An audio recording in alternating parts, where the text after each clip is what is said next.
கொஞ்சம் யோசிச்சு பாருங்களேன்.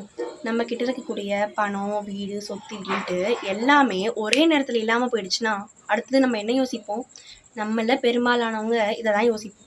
அவ்வளோதான் நம்ம லைஃப் இதோட முடிஞ்சு போச்சு அப்படின்ட்டு. ஆனா, ஒருத்தர் மட்டும் அப்படி யோசிக்கல.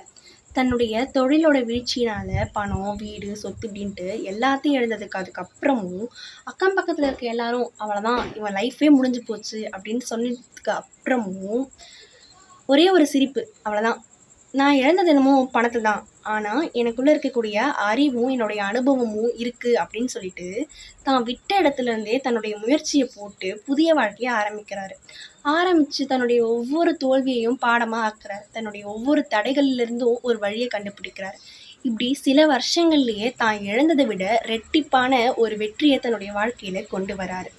இதுலருந்து நம்ம தெரிஞ்சுக்க வேண்டியது என்னது? நம்மளுடைய நிலையான செல்வம் அப்படின்றது பணம் கிடையாது. நம்மளுடைய அறிவும், நம்மளுடைய தன்னம்பிக்கையும் தான். இத தான் திருவள்ளுவர் திருக்குறள்ல "உள்ளம் உடைமை உடைமை பொருளுடைமை நில்லாது நீக்கிவிடும்" அப்படின்னு சொல்லியிருக்காரு. பொருளானது இன்னைக்கு இருக்கும், ஆனா நாளைக்கு இல்லாம போகும்.